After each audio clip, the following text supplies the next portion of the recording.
오늘은 특별히 추수감사주일 감사 예배로 드리고 있습니다. 그래서 특별히 오늘은 감사에 대해서 좀 생각을 해보고자 합니다. 축복에는 항상 감사가 따라야 합니다. 감사가 없는 축복은 축복이라고 할 수 없습니다. 우리 주위에 미신을 믿는 사람들이 있는데 이 사람들은 간절한 기원은 있지만 감사는 없습니다.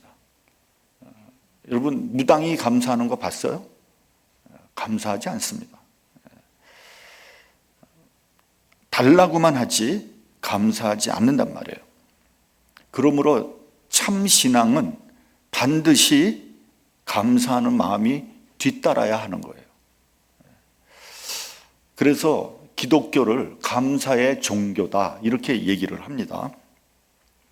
일본의 유명한 신학자요 목회자인 우치무라 간조라는 목사님은 이런 말을 했습니다. 만일 하나님이 어떤 사람을 저주하신다면 그것은 뭐 질병이나 실패나 또 혹은 뭐 배신이나 죽음으로 저주하는 것이 아니라 오히려 살아계신 하나님이 믿어지지 않는 것으로 저주하시고요. 성경을 읽어도 하나님의 말씀이 들려오지 않는 그런 막힌 귀로 또 감사하는 마음이 생기지 않는 메마른 마음으로 저주하실 것이다. 그렇게 얘기를 했어요. 그러니까 여러분 은혜 가운데 살면서도 불평하고 불만 또 원망으로 가득 차서 산다면, 그래서 감사하는 마음이 없다면 그것이 바로 하나님의 저주가 아니겠느냐 하는 말씀인 거예요. 제가 전에 설교에서 반응과 응답에 대해서 말씀을 드렸어요. 영어로는 reaction 그리고 response인데 비슷한 말 같지만 사실은 다른 말입니다. 동물은 반응만 합니다. 우리가 보통 동물적인 반응 이런 말 쓰지 않습니까? 그러니까 어떤 위험에 봉착했을 때 즉각적인 반사작용을 일으키는 것, 그것이 반응이에요. 리액션이에요. 뭐 예를 들면 춥다, 덥다, 배고프다, 아프다, 뜨겁다 이런 것들은 다 그냥 반응이에요. 외부의 자극에 대한 반응일 뿐이에요. 인간은요 반응도 하지만 응답을 하는 존재예요. 응답이란 게 뭐냐? 한 번 더 깊이 생각하고 마음속으로 한 번 더 새겨서 나오는 것이 응답이에요. 동물이나 인간이나 배가 고프면 먹지 못하면요 굶으면 배고픔을 느낍니다. 이 배고픔은 반응이에요. 당연한 거죠. 배가 고프면 배가 고픈 거죠. 근데 인간은요 배가 고프면 서글퍼집니다. 슬퍼집니다. 그 서글픔, 이것이 바로 응답이에요. 동물의 왕국에 보니까요 표범이 새끼를 기르는데 2년 동안 기르더라고요. 여러분 동물 중에서 제일 길들이기 힘든 동물이 뭐냐? 표범이라는 거예요. 표범. 그만큼 야생성이 강한 거죠. 근데 이 표범이 2년 동안 새끼를 기르거든요. 그러니까 새끼를 천적에서 보호하고 먹을 것을 갖다 주고 뭐 지극정성으로 돌봅니다. 뭐 인간이랑 뭐 하등의 차이가 없어요. 그러나 그것은 본능에 불과한 거예요. 그거는 반응이에요. 그 이제 2년이 지나니까 거의 2년이 딱 지나니까 냉정하게 새끼를 내쫓는 거예요. 그러니까 새끼는 그래도 또 안 떨어지려고, 애미한테 안 떨어지려고 그러는데 막 물어요. 그냥 막 사정없이 덤빕니다. 그러니까 새끼도 알아채고 미련 없이 떠나가더라고요. 이별의 시간이 된 거예요. 근데 어미와 새끼가 이별하는데 별로 슬퍼 보이질 않아요. 그냥 본능에 따라 행동하는 거예요. 왜요? 이건 반응이기 때문에, 리액션이기 때문에 그런 거예요. 근데 인간은 이별을 하면 슬프고 마음이 아프죠. 고통스러워요. 그래서 이별을 할 때 느끼는 그런 슬픔, 고통은 응답이에요. 리스판스예요. 마음으로부터 나오는 슬픔인 것이죠. 그렇다면 여러분, 감사는 뭐겠어요? 감사는 반응일까요? 응답일까요? 응답이죠. 그러므로 감사하지 않는 사람, 감사가 없는 사람은 동물과 같은 삶을 살고 있는 거예요. 여러분, 감사하지 않습니까? 동물과 하등의 차이가 없는 거예요.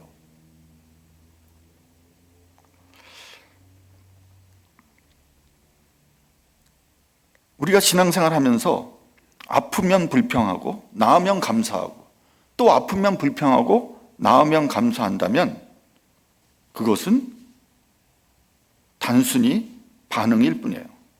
응답이 아니에요. 여러분, 나중에 죽을 때 뭐라고 하겠습니까? 원망하지 않겠습니까? 그것은 신앙일이라고 할 수 없는 거죠. 잘 되면 감사하고 안 되면 불평하는 것, 그건 신앙이 아니에요.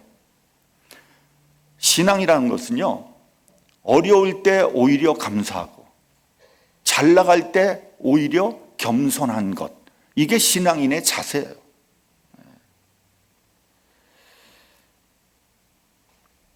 나의 신앙생활이 반응인지 아니면 마음속에서 나오는 응답인지 한번 생각해 봐야 돼요.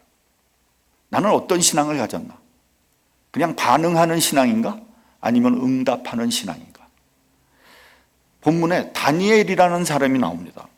이 사람은 우리가 잘 아는 것 같이 이스라엘 사람들이 바벨론의 포로로 잡혀갈 때 함께 잡혀간 청년이었어요. 그리고 나중에 노예로 팔려갑니다. 노예 생활이 얼마나 비참한지 우리는 짐작할 수 없습니다. 왜냐하면 우리는 그런 경험이 없기 때문에 그런 거죠. 그는 이 비참한 노예 생활 가운데서도 믿음을 지키고 진실하고 성실하게 살아서 마침내 왕의 눈에 들어서 높이 등용돼서 페르시아 총리가 되었습니다. 다리오 왕은 그 넓은 지역, 그 많은 백성을 다스리기 위해서 약 120명 정도의 방백을 임명했고요. 그 위에 그들을 다스리는 총리 3명을 두었습니다. 그리고 자기는 그 가장 높은 데 올라가서 그 모든 사람을 다스리는 그러한 시스템을 가지고 있었던 거죠. 그런데 이 3 총리 중에 다니엘은 더욱 지혜롭고 총명해서 다리오 왕은 그를 더 높여서 그 3명의 총리보다도 더 높은 자리를 올려서 다스리게 할 구상을 가지고 있었던 거예요. 그것을 안 방백들이 다니엘을 시기하고 질투해서 마침내 음모를 꾸미게 됐고요. 어떻게 해서든지 다니엘을 잡아서 없애려고 하는 계획을 꾸미게 된 거예요. 그런데 다니엘은 원래 깨끗하고 결백하기 때문에, 그리고 온전한 인격의 소유자였기 때문에 흠을 발견할 수가 없는 거예요. 흠이 없었어요. 그래서 그들은 악한 계책을 꾸밉니다. 우리 본문 5절 같이 봉독을 해보겠습니다. 본문 5절. 자, 시작. 그들이 이르되 이 다니엘은 그 하나님의 율법에서 근거를 찾지 못하면 그를 고발할 수 없으리라 하고. 그들이 다니엘이 하나님 믿고 있는 사람인 것을 알고 있었기 때문에 이 점을 이용해서 신앙생활을 어떻게 엮어서 다니엘을 제거하기로 한 거예요. 그래서 그들은 다리오 왕에게 가장 충성스러운 신하인 것처럼 하면서 이렇게 제안을 합니다. 왕이시여, 율법을 제정하고 금령을 정하십시오. 그리고 앞으로 30일 동안 누구든지 왕 외에 어느 신이거나 사람에게 무엇을 구하면 사자굴에 던져 넣어 죽이겠다고 하십시오. 그러니까 다리오 왕이 이거 들어보니까 그거 굉장히 기분 좋은 제안이거든요. 내가 바사 제국의 신인데 우리나라에서 나 외에 어느 다른 신에게 구한단 말이냐. 그건 반역이지. 있을 수 없지. 마땅히 죽여야지. 그래서 다리오 왕은 조서에 도장을 쾅 찍었다, 이런 얘기예요. 다니엘은 이런 조서가 누구 때문에, 무엇 때문에 만들어졌는지를 이미 알고 있었어요. 그리고 이 조서로 인해서 자기가 잘못될 수 있다는 것도 알고 있었습니다. 그렇지만 다니엘은 자기 집으로 돌아가서 늘 하던 대로 예루살렘을 향하여 하루에 3번씩 무릎을 꿇고 기도하며 하나님께 감사했다는 거예요. 아니, 하나님께 기도하면 죽을 수도 있는 것을 알면서도 감사했다는 거예요. 사자굴에 던져져서 사자밥이 될 수도 있다는 것을 알면서도 감사했다는 거예요. 하나님께 기도하며 감사했다는 거예요. 위대한 감사입니다. 이러한 감사를 우리는 절대적인 감사다, 이렇게 얘기를 합니다. 어떤 상황에서도 감사하는 거예요. 잘 되어도 감사, 못 되어도 감사, 성공해도 감사, 실패해도 감사, 심지어는 삶과 죽음마저도 뛰어넘는 절대적인 감사를 드렸던 거예요. 솔직히 말해서 우리 대부분은 상대적인 감사를 드리고 있어요. 잘 되면 감사하고 잘못되면 감사하지 않아요. 망하면 하나님을 원망하죠. 병이 나으면 감사하고 병이 재발하면 원망합니다. 하나님, 어찌 나에게 이럴 수 있습니까? 다른 사람들은 다 건강한 것 같은데 왜 나만 이렇게 병들어야 합니까? 불평하고 원망합니다. 여러분, 상대적으로 감사하면 그 감사의 조건이 사라지면 어떻게 했어요? 불평하게 되는 거죠. 출애굽을 한 이스라엘 백성들이 그렇게 했습니다. 여러분, 홍해가 갈라지고 바다를 육지와 같이 건넜을 때 그들은 감격했어요.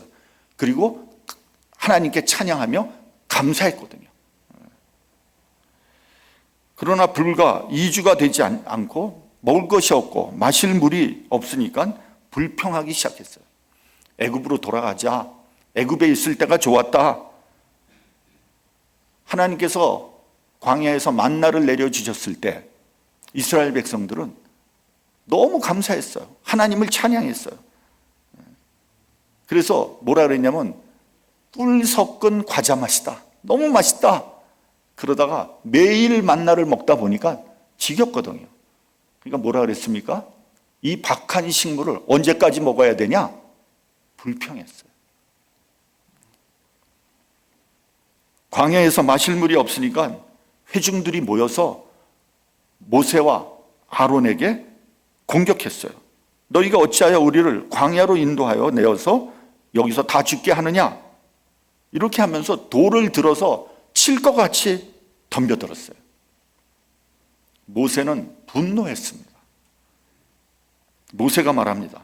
패역한 너희여, 우리가 너희를 위하여 이 반석에서 물을 내랴. 여기서 모세는 큰 실수를 저지르고 말았어요. 언제 모세가 물을 준 적이 있습니까? 언제 모세가 식량을 공급한 적이 있습니까? 언제 모세가 기적을 일으킨 적이 있습니까? 모세는 그럴 능력이 없어요. 모든 기적은 하나님께서 하신 거예요. 모세는 단지 도구에 불과한 거예요. 많은 목사님들이 큰 실수들을 저지릅니다. 어떤 은사가 나타나면 마치 자기가 믿음이 굉장히 있는 것처럼, 자기가 능력이 굉장히 있는 것처럼, 자기가 뛰어나서 이런 은사가 나오는 것처럼 착각한단 말이에요. 어떤 목사도, 어떤 위대한 목사도 도구에 불과한 거예요. 자기가 도구가 아니라고 생각하는 순간 그 목사는 타락하는 거예요. 모세는 그 모든 그 놀라운 기적이 만나가 자기의 능력인 줄 알았던 것 같아요. 착각을 한 거죠. 이 일 때문에 모세가 가나안 땅에 들어가지 못하지 않습니까?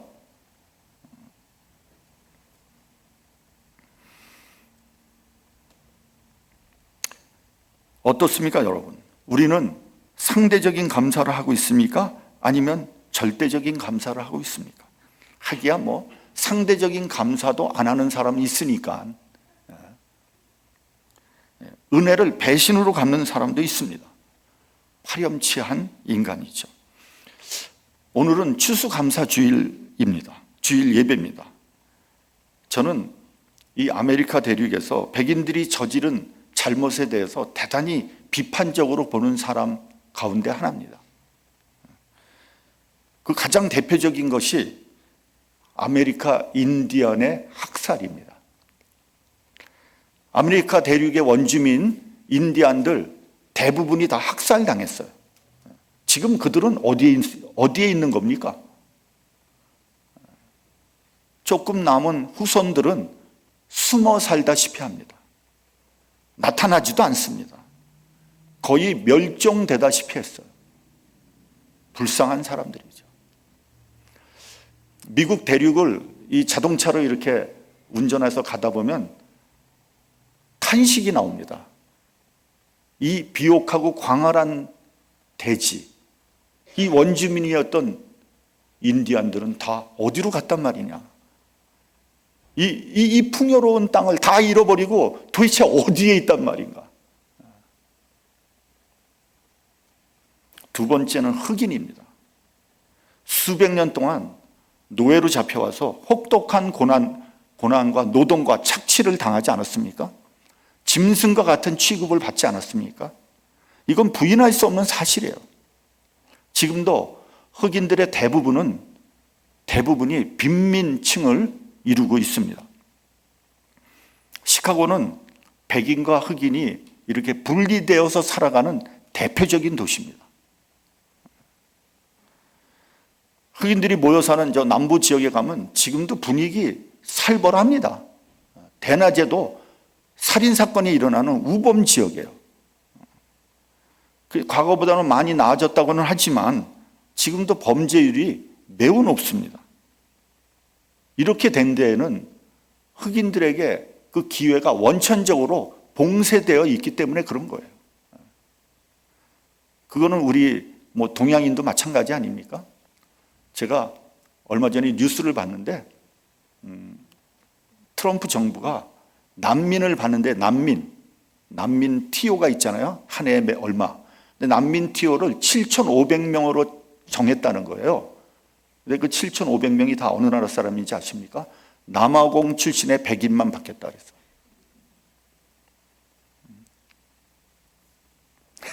웃기는 얘기 아닙니까?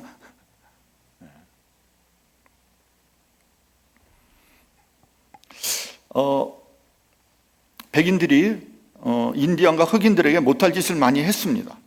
그럼에도 불구하고 왜 하나님께서 미국을 세계 최강대국으로 축복하신 것일까?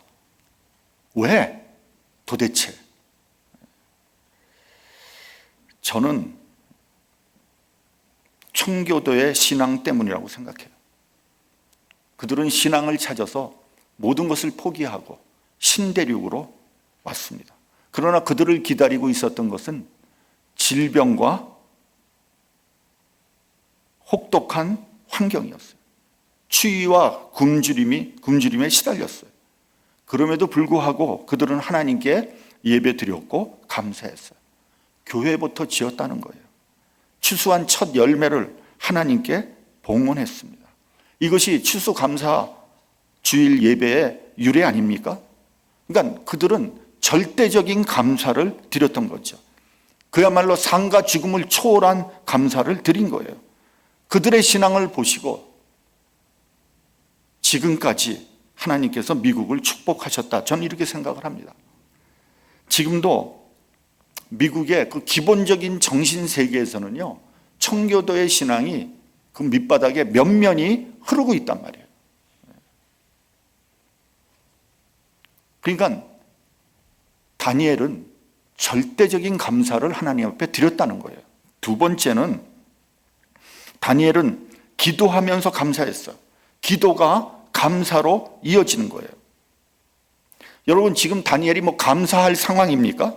지금 다니엘을 죽이려고 눈이 혈안이 돼 있잖아요. 그가 하나님께 기도하면 어떤 고난을 당할지 몰라요. 사자굴에 던져질 수 있다는 것도 알고 있었어요. 그러나 다니엘은 기도했습니다. 하나님께 기도하는 사람은 감사할 수밖에 없습니다. 왜냐하면 나 같은 사람에게 하나님께서 은혜를 주셨기 때문입니다. 다른 사람은 몰라도 나는 나 자신을 압니다. 내가 얼마나 부족한 사람인지, 내가 얼마나 형편없는 사람인지. 그런데 이런 나 같은 자에게도 큰 은혜를 주신 것을 알기 때문에 감사할 수밖에 없는 거예요. 그러니까 여러분, 나와 하나님과의 관계 속에서 진정한 감사가 나오는 거예요. 하나님을 만나지 않고 진정한 감사란 있을 수 없는 거예요. 데살로니가 전서 5장 16절에 보면 항상 기뻐하라, 쉬지 말고 기도하라, 범사에 감사하라고 했습니다. 기뻐하고 기도하고 감사하는 것은 믿는 자들의 특권이라고 할 수 있어요. 기도해야 한다, 기뻐해야 한다, 감사해야 한다가 아니에요. 안 해도 괜찮아요. 누가 뭐라 그러지 않아요. 그러나 이 세 가지는 의무가 아니라 특권이라는 거예요. 기쁨이 기도로 이어지고요, 기도가 감사로 이어지는 거예요. 그리고 감사가 또 기쁨으로 연결되는 거예요. 우리 그리스도인들은 이 하나님께서 우리에게 주신 특권을 누릴 줄 알아야 돼요. 누려야 돼요. 은혜 받은 사람에게 이 세 가지는 뗄래야 뗄 수 없는 조건이에요. 여러분, 은혜 받은 사람이 어찌 매사에 기뻐하지 않을 수가 있겠습니까? 우리가 하나님을 믿는다면 심지어 사랑하는 사람이 죽어도 기쁨으로 보내드릴 수 있는 거 아닙니까? 하나님을 믿는다면. 그래서 어떤 목사님은 유언하기를 내 장례식에 슬픈 찬송 부르지 말아라, 기쁨으로 예배 드려라, 이렇게 유언을 했다는 거예요. 또 시시때때로 우리는 기도할 수밖에 없어요. 어렵고 힘들 때만 기도하지 말고요, 모든 일이 잘 풀릴 때에도 기도하라는 거예요. 저는 목사로서 어느 날 갑자기 어떤 성도가 새벽 기도 나오면 가슴이 덜컥 내려앉아요. 왜 나왔지?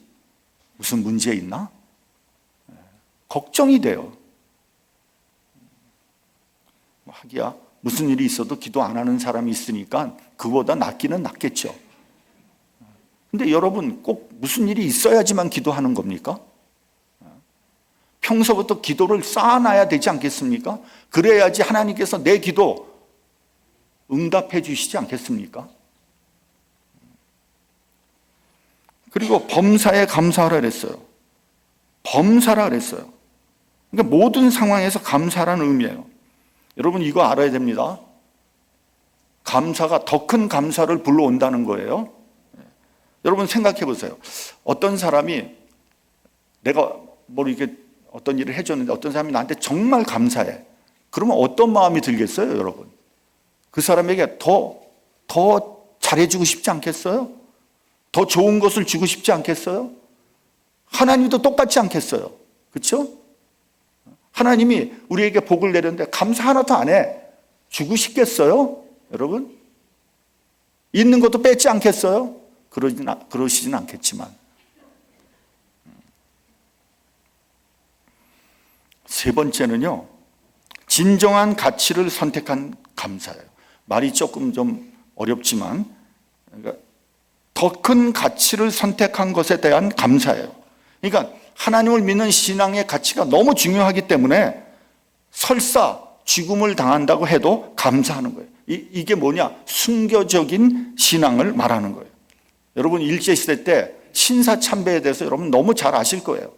신사참배라는 것은 일본의 신을 모셔놓은 신사에 매일 아침마다 그 앞에서 절하는 거예요. 근데 신사참배를 하지 않으면 신앙생활을 못하는 것은 물론이고 감옥에 집어넣고 고문을 해서 그것 때문에 죽은 사람들도 있다는 거예요. 그렇기 때문에 대부분의 그리스도인들은 타협을 하지 않았습니까? 그냥 신사에 잠깐 고개 숙이면 되지. 뭐 그것 때문에 목숨까지 걸 이유 있겠어? 그건 너무 고지식한 거지. 신사참배해도 우리는 우리 나름대로 그냥 신앙생활 열심히 하면 되잖아. 이렇게 이원화 시킨 거예요. 신사참배는 신사참배고 신앙생활이고. 또 한편으로는요, 신사참배는 일본의 예의 범절이고 이건 하나의 문화니까 그거 받아들여도 괜찮아. 합리화시켰어요. 그런 가운데서도 온갖 핍박을 견디며 목숨까지 걸면서 신사참배를 거부한 일부 그리스도인들도 있었다는 거예요. 이와 같이 높은 가치를 선택한 것에 대해서 감사하는 거예요. 하나님 중심의 신앙을 선택하게 될 때 진정한 감사를 드릴 수 있는 거예요. 다니엘은요, 의로운 고통을 영광으로 선택했어요. 그리고 하나님께 감사했어요. 그러니까 죄와 타협하기보다는 차라리 순결한 삶을 택한 거예요. 다리오 왕을 경배하면서 비굴하게 오래 살기보다는 하루라도 온전히 하나님을 섬기기 위해서 깨끗하게 사자굴로 들어가기로 한 거예요. 이러한 높은 가치 중심적인 신앙이 아니고는 감사하지 못하는 거예요. 우리가 하나님 앞에 이런 감사를 좀 드려야 돼요. 어떤 거냐면요, 나는 출세하지 못했지만 하나님 말씀대로 살려고 노력했습니다. 그래서 감사합니다. 그런 감사를 드릴 줄 알아야 돼요. 나는 부자는 아니지만 진실하게 살려고 노력했습니다. 나는 손해를 보았지만 고귀한 믿음을 얻었습니다. 이런 것들을 가치 있게 여길 때 비로소 진정한 감사를 드릴 수 있게 되는 거예요. 히브리서를 보면요, 모세는 믿음으로 바로의 공주의 아들이라 칭함을 거절하고 도리어 하나님의 백성과 함께 고난받기를 잠시 죄악의 낙을 누리는 것보다 더 좋아했다. 이렇게 말씀하고 있습니다. 여러분, 그 왕궁에서의 삶이 얼마나 호화롭고 편안했겠어요. 그러나 모세는 그런 부귀영화를 마다하고 하나님의 백성과 함께 고난받기를 선택한 거예요. 그리고 하나님께 감사한 거예요.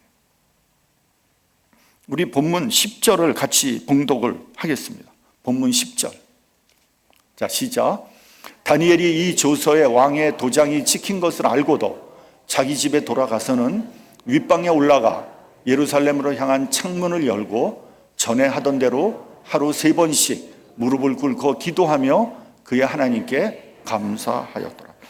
여기서 가장 중요한 말이 뭐냐면요, 전에 하던 대로예요. 전에 하던 대로. 그러니까 지금까지 늘 하던 대로, 그 규례대로 심각한 위기 상황 가운데서도 감사했다는 거예요. 여러분, 불평, 불만, 원망, 그거 버릇이에요. 버릇입니다, 여러분. 여러분 우리 주변에 불평하는 사람 보세요. 항상 불평해요. 무슨 말을 해도 불평이 나와. 원망하는 사람 항상 원망해요.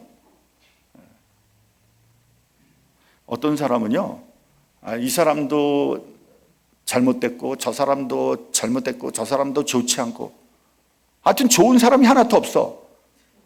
그렇게 말하는 너는 어떤데? 저는 그런 사람 네 자신을 알라 좀 말해주고 싶어.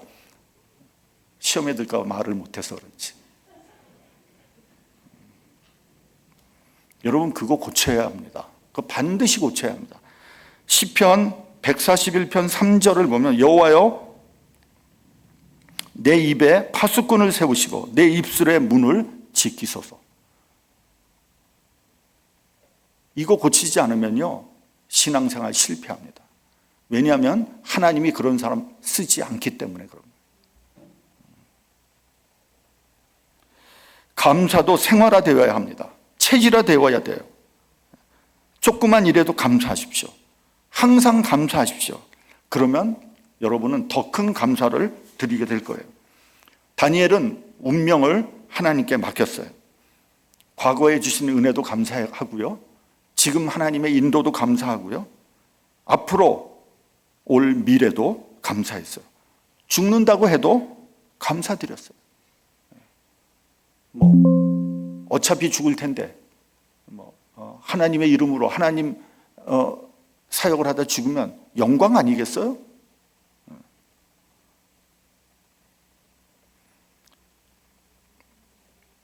나는 언제 무엇을 어떻게 감사하고 있습니까? 감사가 없으면 그리스도인이 아닙니다. 그리스도인은 감사하는 사람이에요. 행복은요, 특별한 사람이 느끼는 것이 아니라 감사하는 사람이 행복을 느끼게 돼 있어요. 많이 소유하고 있지만 걱정, 근심에 매여 있으면 그 사람은 불행한 사람이에요. 원망과 불평으로 가득 차 있으면 그 사람은 불행한 사람이에요. 비록 가진 것은 없지만 감사하는 사람이 복된 사람이에요. 청교도와 같이 어려운 상황에서도 절대적인 감사를 드리는 저와 여러분이 되시기를 바랍니다. 그래서 우리 후손들에게 이러한 우리 정말 아름다운 신앙의 전통을 전해주는 저와 여러분이 되시기를 주님의 이름으로 축원합니다. 기도하겠습니다.